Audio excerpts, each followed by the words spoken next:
Queridos hermanos, muy buenos días, Dios les bendiga.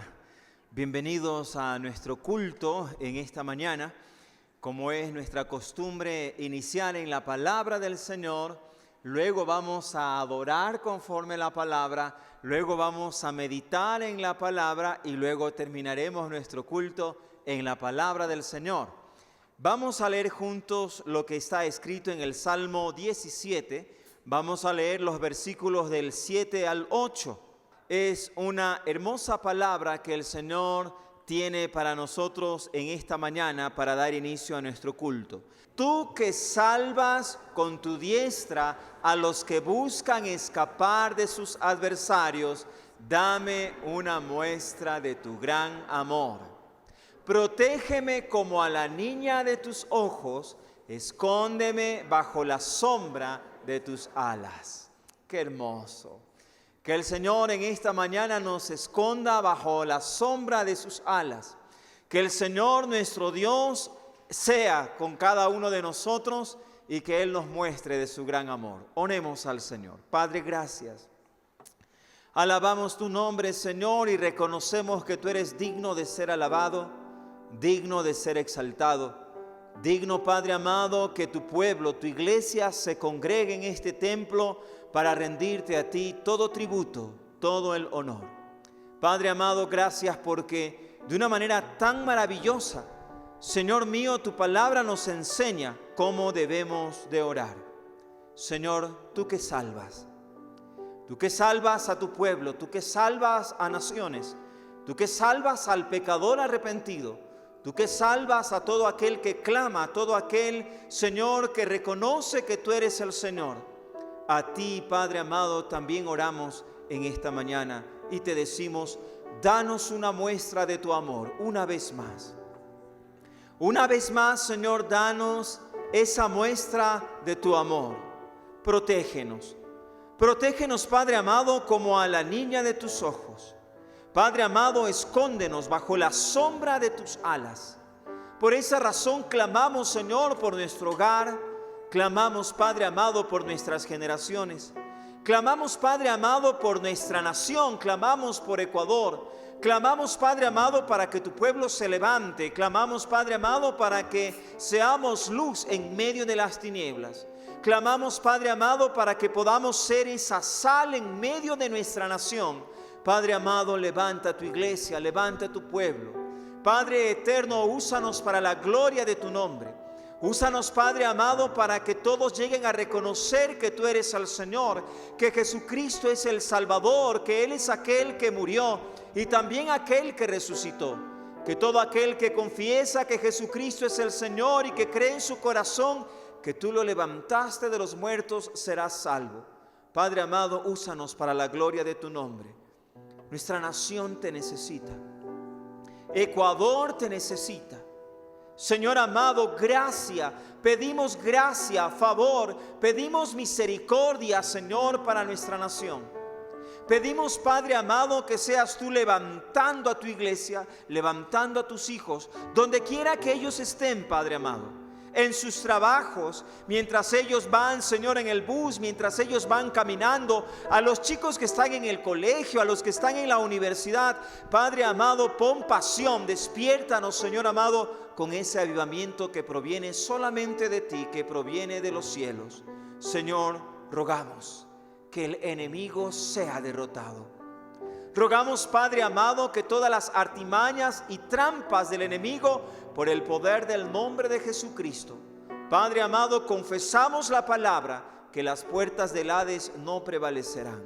Señor, que el enemigo sea derrotado. Proclamamos tu palabra. Jehová te reprenda, Satanás. En esta mañana nos hemos congregado para exaltarte. Nos hemos congregado para adorarte, Señor. Recibe nuestra adoración. Recibe, Señor, nuestra alabanza. Padre amado, tú eres Dios grande, tú eres Dios fuerte. Y Padre amado, hoy nos congregamos en el nombre poderoso de Cristo Jesús. Recibe la alabanza, recibe la adoración. Todos juntos adoremos y clamemos a nuestro Señor en el nombre de Jesús. Amén y amén. Adoremos al Señor. Lucha por nosotros, nuestro lado está, suya es la victoria, ha vencido ya, no nos detendremos, no nos moverá, Cristo estás aquí. Lleva nuestras cargas, nos libra del mal, suya es la victoria, ha vencido ya, no nos detendremos, no nos moverá, Cristo estás aquí. Viviré, no moriré, por el poder de su nombre, que vive en mí, soy libre al fin, solo en Jesús.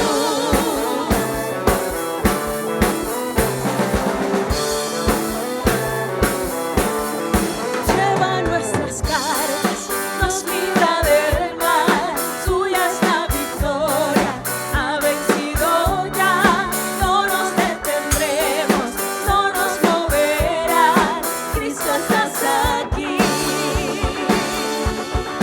Viviré, no moriré, por el poder de su nombre, que Él vive en mí, soy libre al fin, solo en Jesús. Viviré, no moriré, por el poder de su nombre, que Él vive en mí, soy libre al fin, solo en Jesús.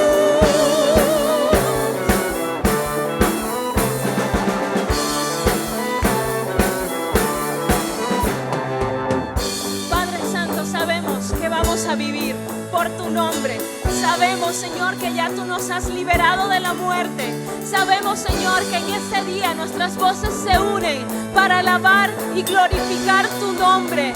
Gracias, Señor, porque podemos gritar en esta mañana que a tu nombre el enemigo cae. Podemos gritar en esta mañana que a tu nombre el enemigo es pisoteado, porque solo tuya es la victoria y ya tú has vencido. Y cantamos: Dios es con nosotros, vence las tinieblas, su reino establece, no será movido, en su nombre Cristo cae el enemigo, y yo lo gritaré, gritaré. Dios es con nosotros, vence las tinieblas, su reino establece, no será movido, y en su nombre Cristo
enemigo cae a tu nombre. Gracias, Padre. Vamos a ir a Segunda de Reyes capítulo 18, por favor. Vamos a tener abierta nuestra Biblia allí en Segunda de Reyes, el capítulo 18. Quiero mencionarles una gran verdad que todos nosotros conocemos. Esa gran verdad que nosotros conocemos es que la palabra de Dios es eterna, que la palabra de Dios nunca dejará de ser. Cualquier otra cosa aparte de la palabra es cuestionable. Cualquier otra cosa aparte de la palabra, pues en alguna manera es digna de que nosotros podamos tener pues ciertas precauciones. Hay un dicho, hay un adagio muy popular que creo que todos los que estamos aquí o lo hemos escuchado o nosotros lo conocemos. Es un dicho que a veces lo utilizamos para nosotros comparar.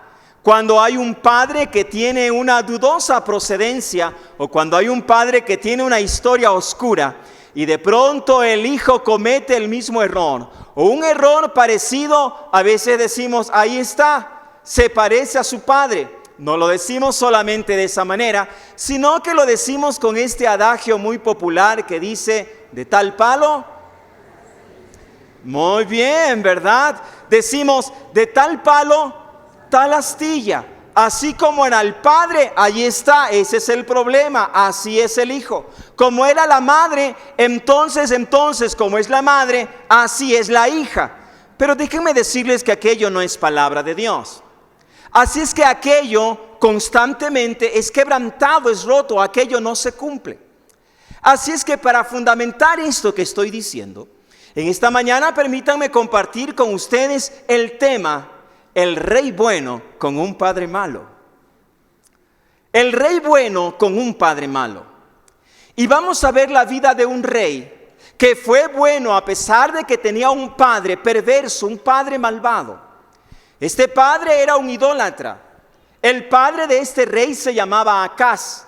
Él era un hombre que se dedicó a la idolatría, era un hombre que se dedicó a hacer culto a todo lo que tenía que ver con la naturaleza. Pero hubo algo extremo que hizo este padre malo. Este padre malo lo que él hizo fue tomar a uno de sus hijos y sacrificarlo para uno de estos ídolos. Pero el Señor viene y el Señor dijo, lo siento mucho. Ese adagio popular que dice que de tal palo, tal astilla, eso no se va a cumplir. Este hombre llamado Acaz tuvo un hijo y ese hijo se llamó Ezequías, del cual la palabra del Señor dice algo maravilloso, algo hermoso. La palabra de Dios dice que no hubo otro rey ni antes ni después parecido a él. Ahora a mí me encantaría que digan eso de mí. ¿Te gustaría que digan eso de ti? A mí me encantaría que dijeran eso de mí. Me gustaría que el Señor dijera desde la eternidad, no hubo otro hombre como Jaime, ni antes ni después. Usted puede poner su nombre. No hubo otro como Javier, ni antes ni después.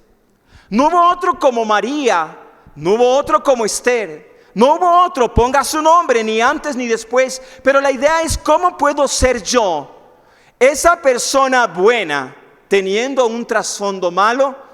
Aprendamos de Ezequías 3 cosas que él hizo.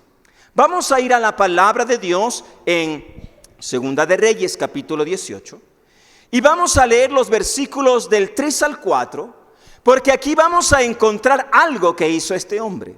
La palabra del Señor dice en la primera parte del versículo 3, Ezequías hizo lo que agrada al Señor. Entonces, en primer lugar, el primer punto de esta meditación es eso. Este rey bueno con un padre malo hizo lo que agrada al Señor. Ahora, yo sé que todos nosotros hemos escuchado ya esto de agradar a Dios. Pero ¿cómo se agrada a Dios? Veamos aquí 2 cosas que este hombre hizo para agradar a Dios. La primera y la segunda son sencillas. La palabra de Dios no es complicada. La palabra de Dios es útil. La palabra de Dios es buena. La palabra de Dios es sencilla. Lo primero que este hombre hizo para agradar al Señor, dice, siguió el ejemplo de su antepasado David. Ustedes saben de dónde viene nuestro Señor, el Salvador Jesucristo. En algunas ocasiones hemos escuchado que a él viene, se lo relaciona con una tribu en particular. Se lo reconoce a él como el león de la tribu. David era de la tribu de Judá. El Señor le dio una promesa a David y le dijo que que se iba a levantar un Salvador, el cual iba a reinar por los siglos de los siglos. Así es que aquí permítanme hacer la siguiente comparación o unir este texto con esta verdad. Si tú quieres agradar al Señor, lo que tú tienes que hacer es seguir a Cristo. Lo que tú tienes que hacer es seguirlo a Él y a nadie más. Hay muchas personas que siguen a muchos a través de las redes sociales. Tienes que suscribirte para poder seguir o enterarte de las últimas noticias. Pero ¿no te has puesto a pensar a quién estás siguiendo o a quién estás escuchando? ¿No te has puesto a pensar que estás siguiendo lo equivocado? Posiblemente estés siguiendo a una persona que da unos buenos comentarios, unas bonitas reflexiones, pero que tiene un hogar pésimo, un hogar quebrantado, o tiene una vida dudosa. No tienes que seguir a aquellas personas. Si tú realmente quieres cambiar tu historia, tienes que saber a quién vas a seguir. ¿Quién era David? Quiero decirlo bajo este texto. Hechos capítulo 13, el versículo 22. Tras destituir a Saúl, puso por rey a David, dice la palabra de Dios, de quien dio este testimonio. He encontrado en David, hijo de Isaí, un hombre conforme a mi corazón. Un hombre conforme a mi corazón, él hará todo lo que yo quiera. Así es que tienes que saber a quién vas a seguir. Tú agradas a Dios también con aquellas personas de quienes tú escuchas cosas. Así es que hoy te animo que agrades al Señor. Y si estás escuchando el equivocado, y si tú estás caminando tras alguien que no imita a Cristo, déjame decirte que debes de tomar una decisión en esta mañana. ¿Pero qué es agradar al Señor? Miren lo siguiente que dice la palabra del Señor que este hombre hizo, el versículo 4 de Primera de Reyes, capítulo 18. El versículo 4 dice, quiero resaltar aquí por favor algunas cosas. El versículo 4, por favor, quiero destacar aquí la palabra quitó, la palabra destrozó, la palabra que dice allí destruyó. Eso es a lo que yo llamo a veces limpiar nuestro corazón, o limpiar nuestra vida, o limpiar nuestra casa. La palabra de Dios dice que este hombre que quería agradar a Dios tuvo que quitar cosas. Quitó los altares paganos. Los altares paganos en ese tiempo, habían lugares altos donde la gente sacrificaba en el mismo altar, ofrecía sacrificios a Jehová y también ofrecía sacrificios a diferentes ídolos. Lo primero que este hombre hizo terminó con esa ambigüedad. Él dijo, lo siento mucho, ya no vamos a tener un corazón dividido, voy a destruir esos altares. ¿Cuántas veces tú como padre, como madre, no estás dispuesto, dispuesta a quitar, a destruir aquellas cosas que dividen tu hogar? ¿Cuántas veces no estás dispuesto a quitar aquellas cosas que son el tropiezo en tus generaciones? Este hombre quitó los altares paganos. Este hombre destrozó las piedras sagradas.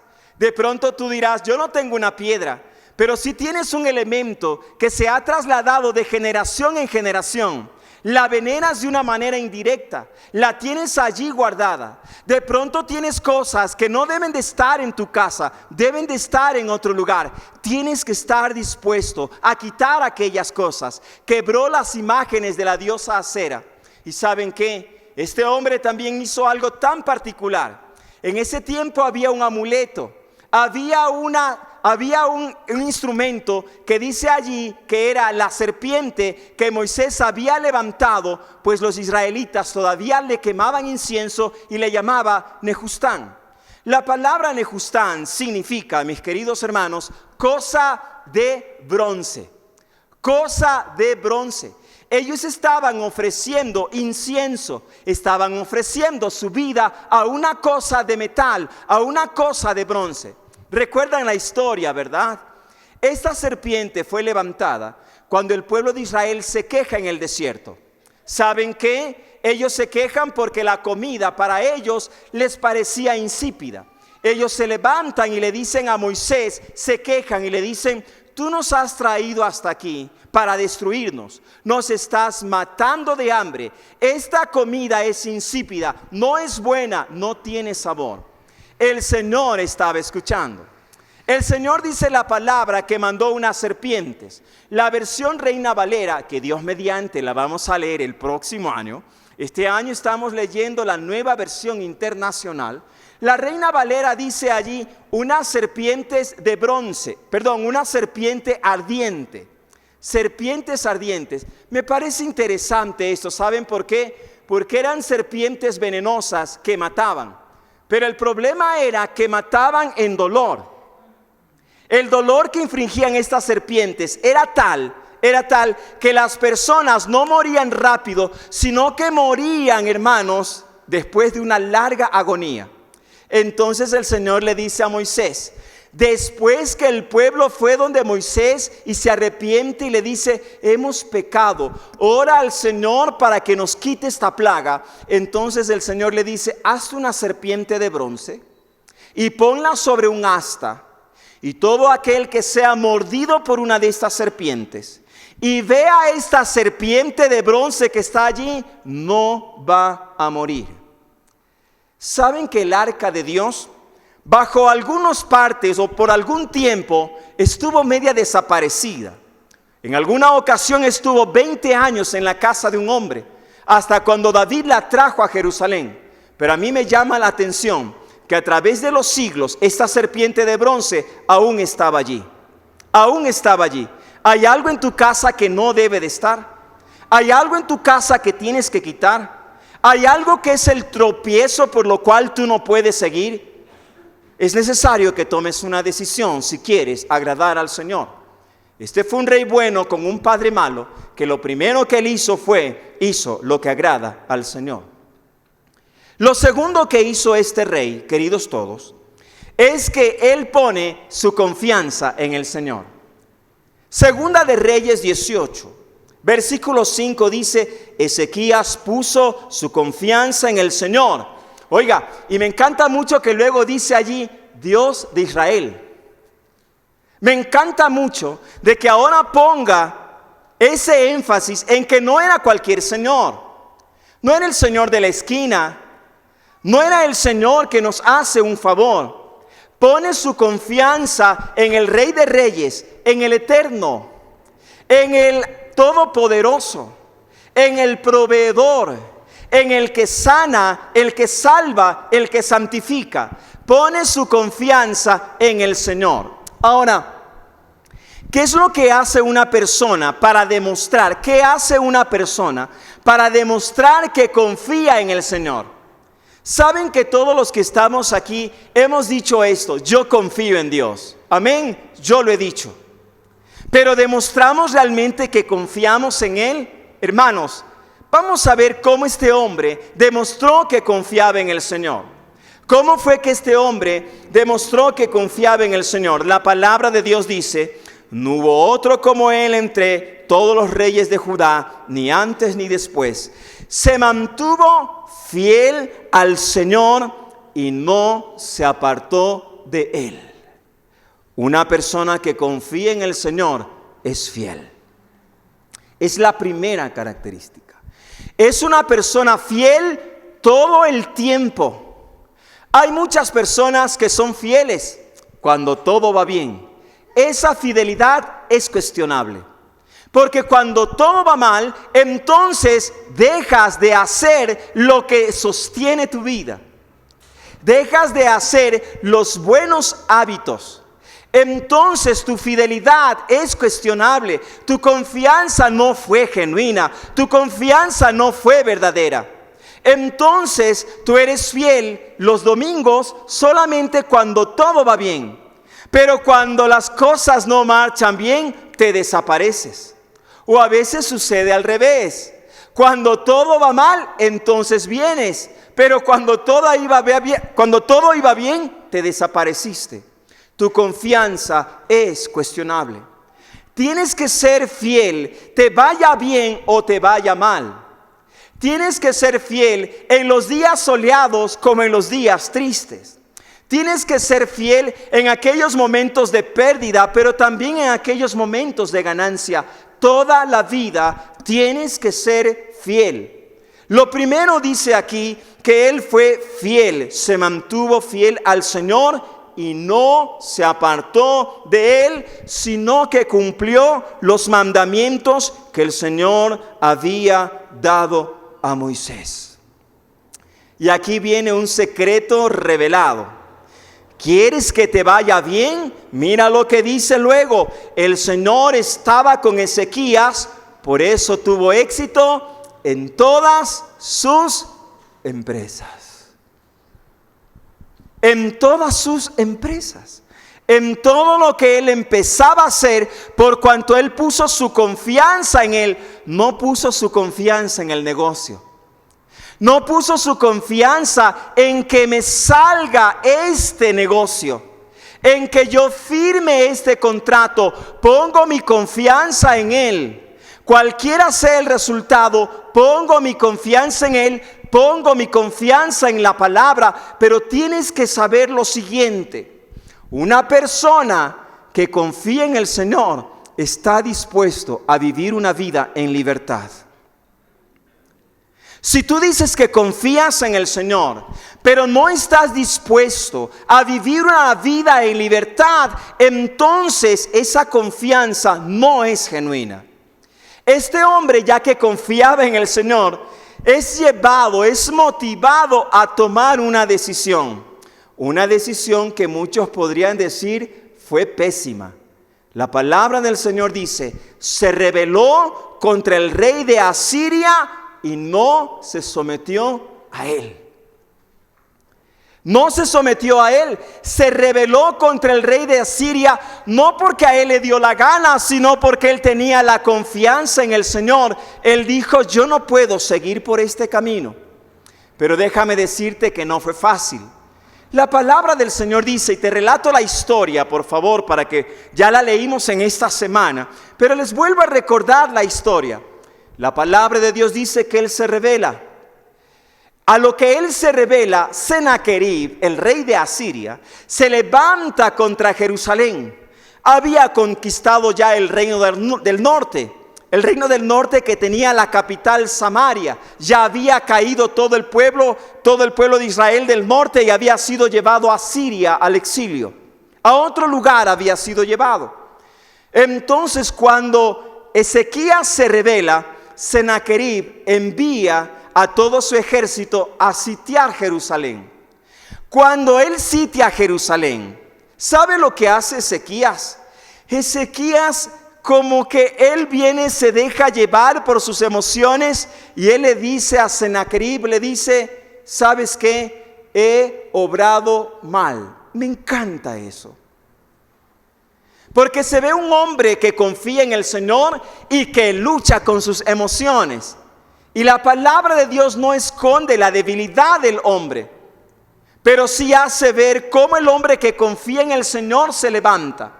Ezequías le dice: he obrado mal, imponme el impuesto que quieras y yo lo voy a cumplir. Sennacherib, él impuso un impuesto muy alto, a tal punto que Ezequías había arreglado unas puertas hermosas, las había bañado en oro, y él tuvo que sacar todo el oro de esas puertas para cumplir este tributo, y lo mandó al rey de Asiria. ¿Saben lo que hizo el rey de Asiria? No lo dejó libre. Él no retrocedió. Él tenía en su mente conquistar Jerusalén.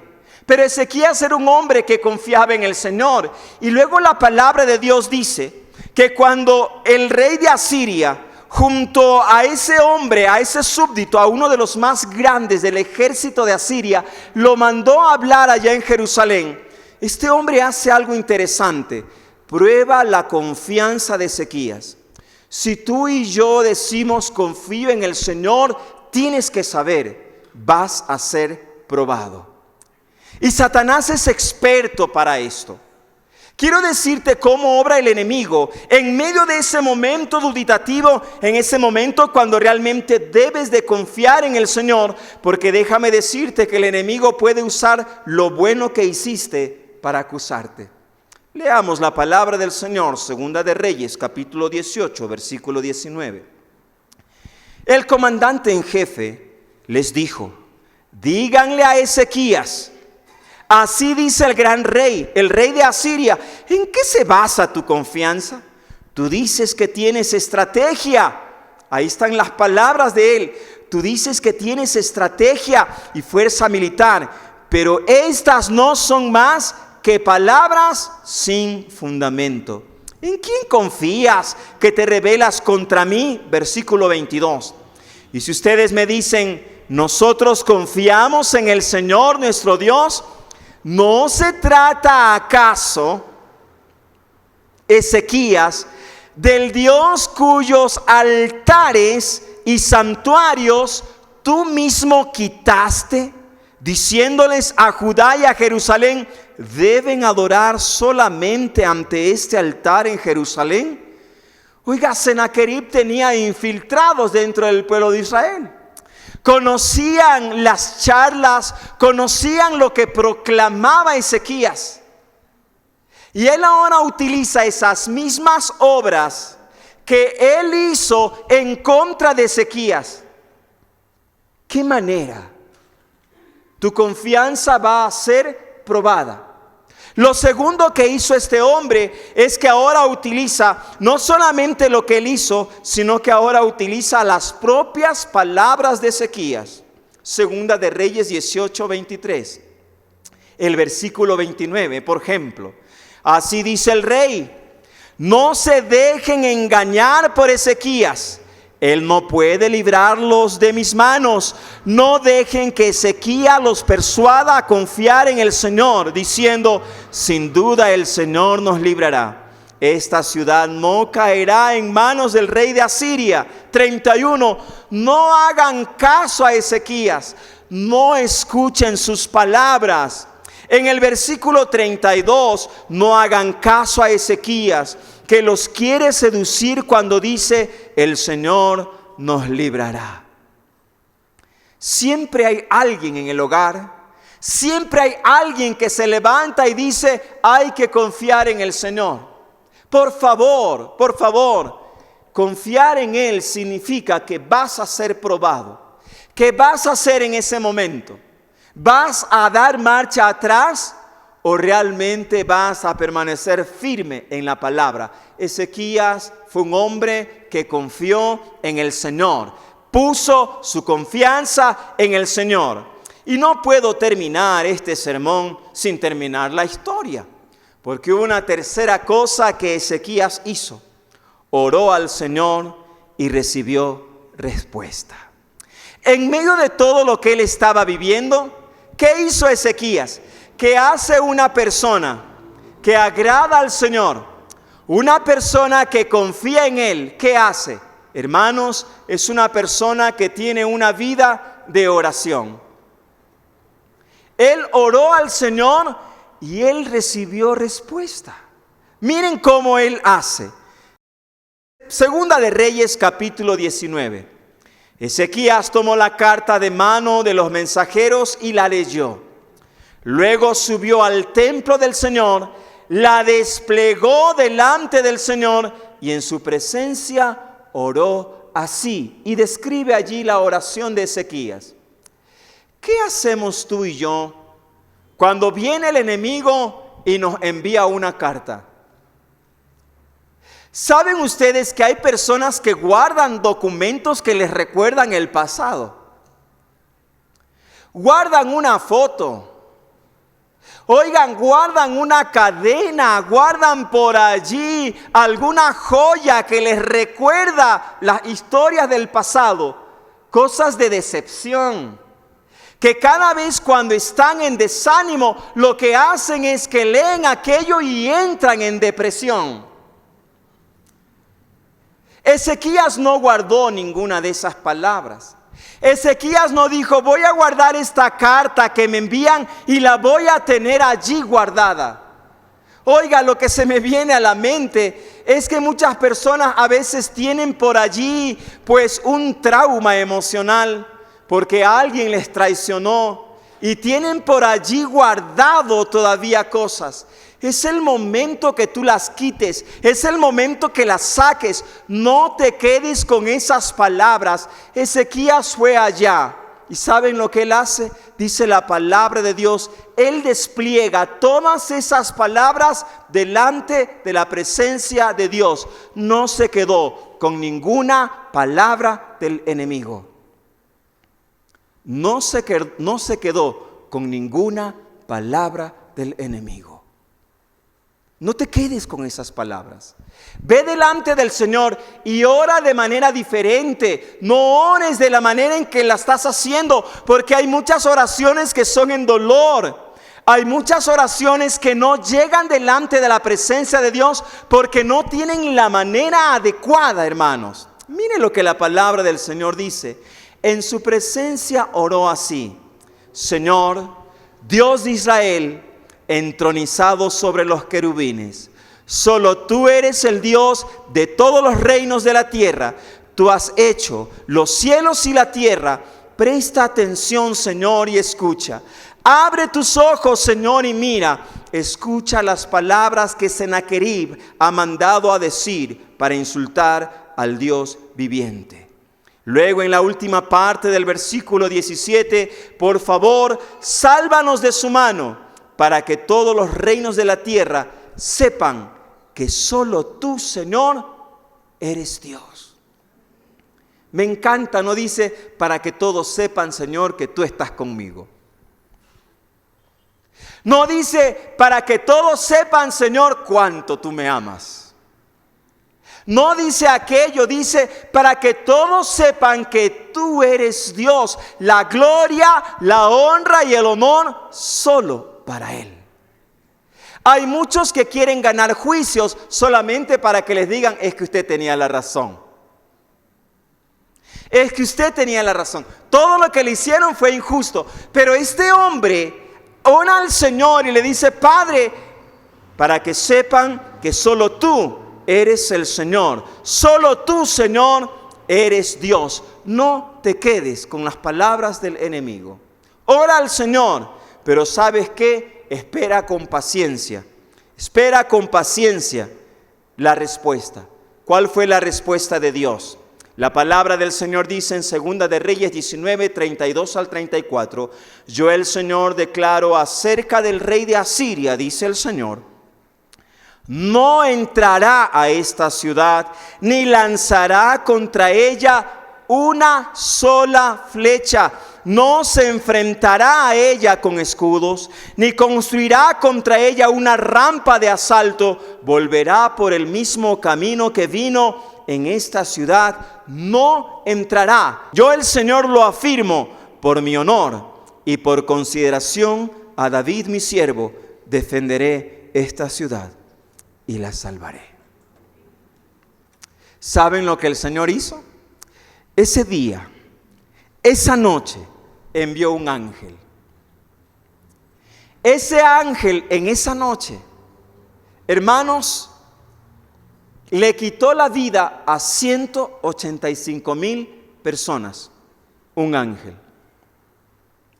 El rey de Asiria, al siguiente día, al ver todo lo que pasó, levantó su campamento y se fue.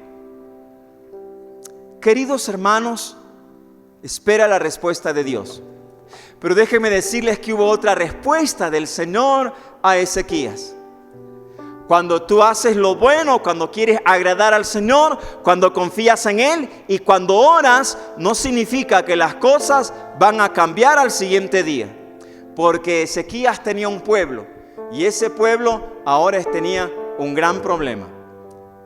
La palabra del Señor dice en 2 de Reyes 19, 29 y 30, esta será la señal para ti, Ezequías.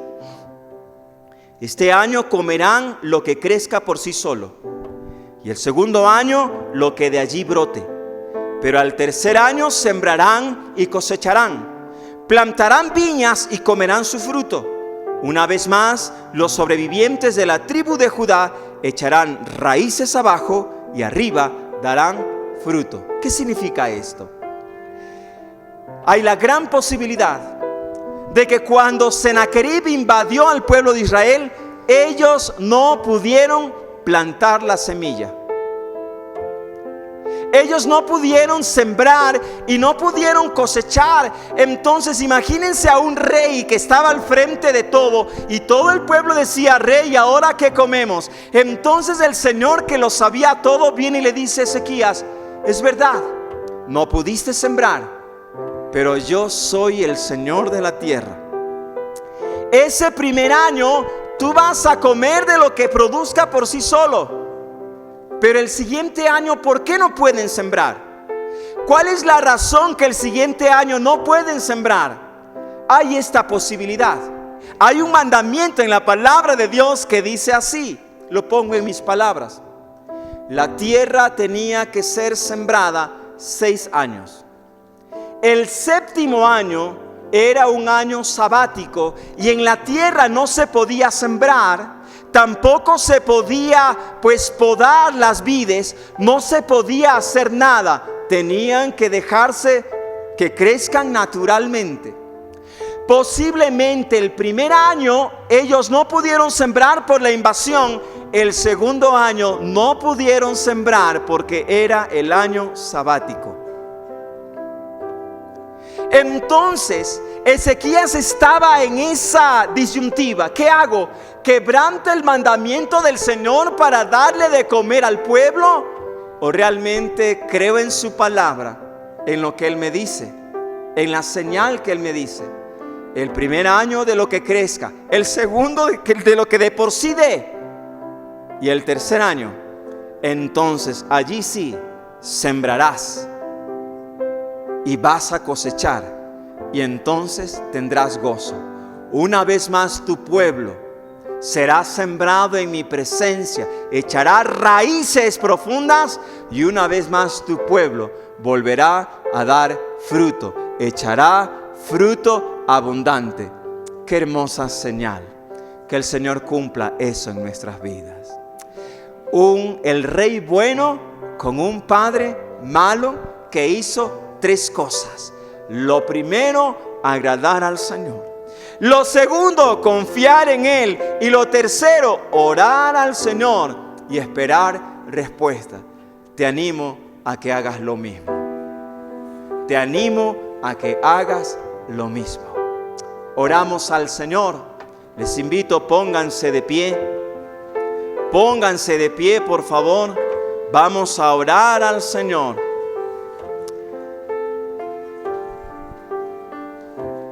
Oremos al Señor. Padre, gracias te damos en este día, Padre. Señor bueno, gracias porque tú eres aquel que cambias la historia nuestra. Gracias, Padre amado, porque nos desafías. En medio de todo el trasfondo, en medio de todas las cosas, el desafío es: haz lo que a mí me agrada. El desafío es: confía solamente en mí. El desafío es: ora y recibirás respuesta. Por eso, Señor, en esta mañana te decimos: escóndeme en tus alas, Señor, y cúbreme con tu mano de poder. Señor, cuando hay tempestad y aun cuando ruge el mar, en tus brazos yo voy a estar. Padre, en este día, Señor, me rindo y me entrego a ti. Me comprometo a hacer lo que a ti te agrada. Me comprometo a confiar en ti. Me comprometo a orar a aquel que me sostiene. Señor, quieto estaré. Esperaré en ti. Esperaré en ti. Y quiero invitarle para que usted y yo nos unamos en esta adoración al Señor.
Sabemos que Él es nuestro Señor, sabemos que Él es nuestro Dios.